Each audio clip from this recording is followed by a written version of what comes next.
Chapter 18. The last connection had been made.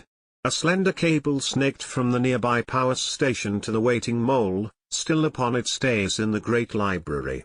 The members of the party sat uneasily on the long couch in the mole's cabin, while Sar patiently waited up on the control seat. The cabin was sealed. When? It was Stan who asked the inevitable question. As soon as I'm certain everything has been accounted for, Sar replied. We cannot overlook any factor. Once I press the charging button, all power will be drained from the central supply in the city. I'm not sure the dome will hold up without the help of the force shield. Gary thought of the great volume of water, silt, and rock that was crushing downward against the dome. Shouldn't we first move the mole outside the city? He asked. Impossible, Sar replied. We can't move it until its energy is activated. No, we'll simply have to burn our way right through the dome itself. I hope we can get clear. I don't know whether the vehicle can withstand the vast downward pressure, even if it can push through the diamond dome. There was a grim fanaticism in Sar's eyes. He had been a different person since the tracer had signaled the presence of living members of his race. The scanner in the ceiling of the mole had been activated. Now they could see that the curving wall of the dome was scant feet from the nose of the vehicle. Darkness lay beyond the mirror-like surface of the wall, and Gary knew that this was the thick blanket of ooze just outside. Won't the whole city collapse when we blast a hole through the dome? He asked. I think not, Sar answered. We'll go through in a fraction of a second if the vehicle is able to penetrate it at all. The dome is specially constructed to reseal itself should anything be able to pierce it. He shrugged his great shoulders. If it holds, the power station will gradually rebuild its energy charge. Could be back to normal in a few hours, I suppose. It has never been done before, but it's theoretically possible. Well, we'll find out. Are you all ready? He looked around from one ashen face to another. One by one, the explorers nodded. All right, then. Sar reached out and pressed the button which would simultaneously charge the mole's power unit and send it blasting from its cradle. There was a sudden trembling and loud crack as the city's vast power poured into the vehicle's energy cells. All eyes were riveted on the scanner. One instant they could see the reflection of the mole's blue-gray hull against the shining dome, and the next the screen was plunged into darkness. Lorry gave a frightened gasp as they were pressed violently back. The screen of the scanner slowly lightened. Large clots of dark matter drifted and swirled about, and the churned-up silt gradually dropped away to reveal the floor of the ocean. There were clouds of steam as the heated water broke into frothing bubbles. At last the screen cleared. The mole was poised above the ocean floor. Then Sar adjusted the scanner for a panoramic view. The entire ceiling of the vehicle seemed to vanish, and they could see in all directions. The city was hidden from view under the primeval ooze below them. We did it, Stan exclaimed, then added. What do you think happened to the city? The hole in the dome must have closed immediately, Sar told him. Otherwise we could see the water still pouring down into the mole hole. I think we've been successful in this first step. I'm holding the vehicle at rest until I can plot our course back down through the Earth's mantle. Dr. Shaw was jubilant. He peered curiously at the small glassite object that the lizard man now withdrew from the storage area beneath the couch. What's that? Sar placed it on the table in front of the doctor. A modified version of the tracer. We will plot our course. He turned on the mechanism and the others crowded around. The miniature tracer resembled a portable radio. Two tuning dials were on one side and, on the other, a glassite screen with concentric rings etched on its face. The now familiar green dot danced brightly at the bottom left corner. A red dot glowed at the opposite edge of the screen. That's us, Sar explained. The red signal is the mole. We'll move toward the green signal. When they overlap, we'll have reached our target. He moved a control at the center of the first dial and the screen presented a three-dimensional image. Now the red dot was close to the front of the screen and the green signal appeared to be deeply placed, as if several inches back. The concentric rings formed a diminishing cone. It was like looking down a deep well. 20 miles down and 6 miles northeast, Sar said. He pressed the control button, and the mole slowly sank back into the oozy sea bottom. "How fast do we move?" Gary asked. 2 miles an hour, normal cruising speed, SAR told him. The machine makes automatic compensation for increased pressure and temperature. We won't be seeing anything on the viewer until we again come to a stop. Just the white-hot, surrounding envelope of vaporized rock. It's too bright to tolerate without thick glasses, so we'll turn off the viewer. The mole made not the slightest sound. It was difficult to believe that they were descending through solid rock which was being evaporated by a heat as intense as the surface of the sun itself. "You might as well catch up on your sleep," SAR advised them. "We'll be a good 13 hours reaching our target, assuming it doesn't move away. If it does, we'll have to chase it." Far below, moving slowly along the red-hot floor of the great tunnel, Gaia and his 11 huntsmen paused to rest. They could not know that they were the quarry on SAR's tracer screen. They had just passed beyond the force barrier which surrounded the ancient city of Gun. Mere chance had created a visual link between Gaia and SAR, these two hostile beings bound by racial ties that extended far back. If Gaia and his men had delayed their expedition's departure for a few kejuls, the tracer might never have detected them, for it would have searched at another depth and distance. But now, having gone beyond the neutralizing barrier that surrounded the city, the hunting party was sighted by the tracer as a single bright green dot. And SAR, within the slowly moving mole, patiently stalked the unknowing prey. Gaia set down his hot dust box and crouched next to it. Then he pressed the spout of a special water container against a spot in his face mask which closed around the spout, enabling him to drink without exposing his face. When he withdrew the spout, the spot resealed itself. "Ah," he sighed with relief. He was thirsty, although his fire suit showed no sign of the intense heat. Glancing at his wrist gauge, he saw that the temperature was now 1400 degrees. They had reached the first danger level. Soon the tunnel would become jelly-like beneath their feet and they would have to switch on the neutro control.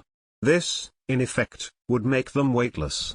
Without this anti-gravitational aid, they would sink into the melting rock floor of the tunnel. He glanced uneasily at the ceiling of the tunnel, wondering if the ancient heat shield would give way and send melted rock cascading down on them.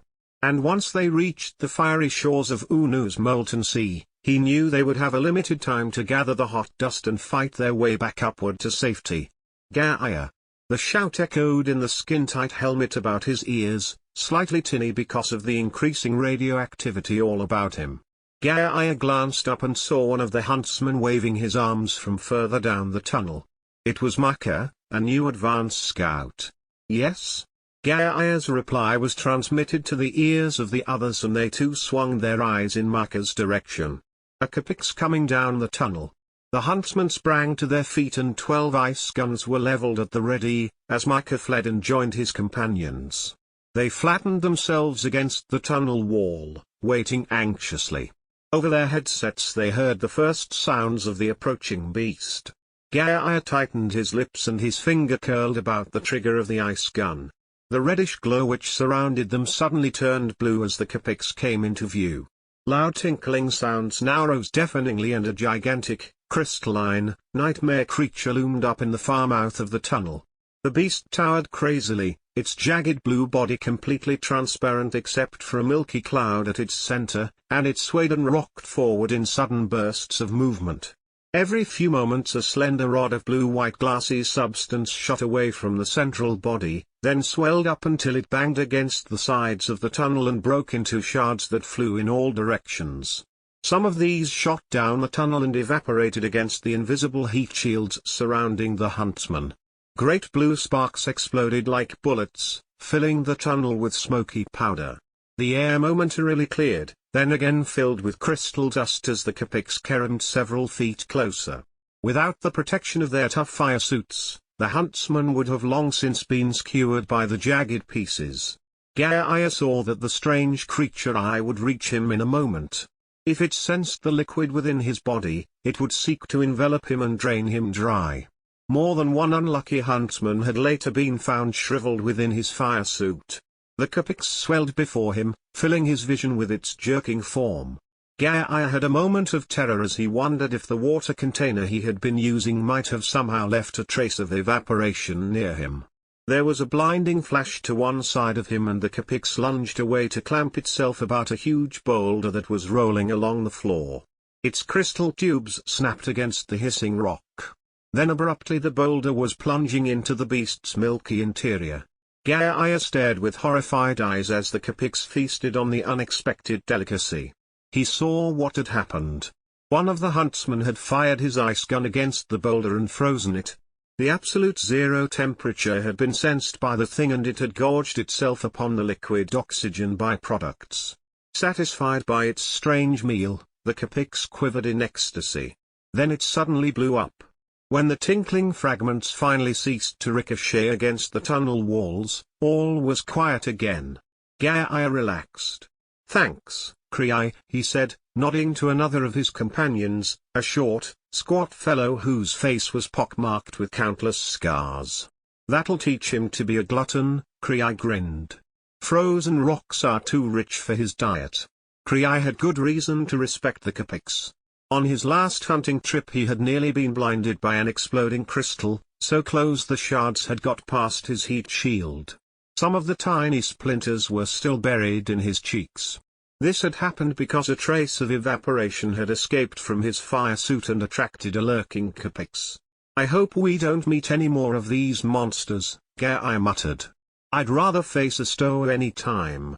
At least they're flesh and blood of a sort." "Not much chance," Krei assured him. "Not enough moisture to support them." Gaia nodded agreement. If a huntsman were unfortunate enough to be wounded, he would have to be instantly destroyed, lest his moisture attract, or even create, one of these crystal horrors. It was a rule of the hunt. "Come on," Krei growled. "We're losing time." The scarred huntsman disguised the fright in his voice. On that last fateful expedition, 11 other ice guns had been instinctively turned upon him when the crystal shards had plunged into his face. Luckily for him, he had managed to flee down the tunnel back to the city.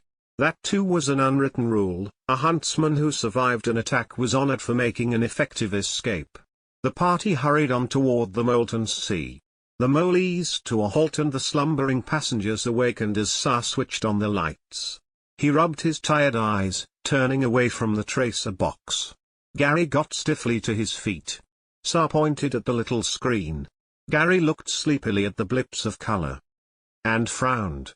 "How long have we been asleep?" 6 hours, Sa assured him. "Yet you'll notice the green dot is still nearly 20 miles away. What does that mean?" It was Lori's drowsy voice. "It means that our target is moving from us. Whoever it is must be traveling deeper into the earth. I'd say they're probably on foot. They've stopped a couple of times, but they keep moving. In a straight line too, so they're going down a shaft of some sort. It must be a tunnel blasted toward the edge of the Earth's mantle." "Can't we go faster?" Stan interrupted. "No. 2 miles an hour is our normal rate of progress. If we exceed that we're liable to get into trouble. And then it would be impossible to escape, unless we hit a cavern or pocket in the rock. Anyway, they'll have to stop to rest," Sa assured his passengers. "We'll catch up then." "I wonder what they'll be like," Jordan murmured. "Do you suppose they'll speak your language, Sa?" The lizard man shook his head. "A variant of it, perhaps. But I doubt we'll be able to understand them." Lori moved restlessly and hauled out the food tablets. "Anybody hungry?" she asked as she passed them around. The men each took a few and they ate in silence, until Sa said, "I think we'll risk a path of interception. They're descending in a straight line at an angle of 15 degrees decline. We can aim for this point." He placed a finger on a spot to one side of the screen, "and increase our angle of descent considerably. Head almost straight down, in fact. Then we should reach them in several hours." "Several hours?" Jordan muttered impatiently.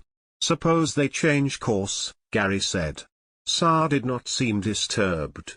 "I'm rather certain the tunnel they are using must be artificial. In that case, it will go straight down.